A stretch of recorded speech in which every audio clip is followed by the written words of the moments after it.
Maugham सिरीजमध्ये तुम्हा सर्वांचं स्वागत आहे. तुमचं बेबी रात्री खूप रडतं का? न्यूबॉर्न बेबीजमध्ये हे खूप कॉमन असतं. काही बेबीजला रात्री भूक जास्त लागते म्हणून ते वारंवार उठून रडू शकतात. डायपर वेट असेल किंवा बेबी अनकम्फर्टेबल असेल तरी बेबी रडू शकतं.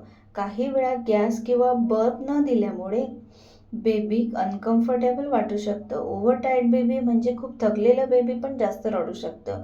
काही बेबीजला रात्री क्लोजनेस आणि कम्फर्ट हवं असतं म्हणून ते आईच्या जवळ शांत होतात. रूम खूप गरम किंवा खूप थंड असेल तरी बेबी डिस्टर्ब होऊ शकतं. लाऊड आवाज किंवा ब्राईट लाईटमुळेही बेबी नीट झोपू शकत नाही. बेबीला हलकं कडल करा आणि शांत आवाजात बोलण्याचा प्रयत्न करा. फीडिंगनंतर प्रॉपर बब द्या, त्यामुळे रात्री डिस्कम्फर्ट कमी होऊ शकतं. काही वेळा बेबीज ग्रोथ स्पर्टमुळे जास्त फीडिंग आणि अटेन्शन मागू शकतात. पण बेबी सतत खूप रडत असेल किंवा फीवर, ब्रीदिंग प्रॉब्लेम दिसत असेल तर डॉक्टरांचा सल्ला घ्या. आणि सगळ्यात इम्पॉर्टंट, न्यू मॉम्सने स्वतःला ब्लेम करू नये. बेबी रडणं ही कम्प्लिटली नॉर्मल असू शकतं. हळूहळू बेबीचे स्लीप पॅटर्न बदलतात, म्हणून पेशन्स आणि लव खूप इम्पॉर्टंट असतं. अजून असे युजफुल मॉम टिप्ससाठी मॉम सिरीज फॉलो करा. हा व्हिडिओ आवडला असेल तर चॅनलला सबस्क्राईब करा, लाईक करा, कमेंट करायला विसरू नका.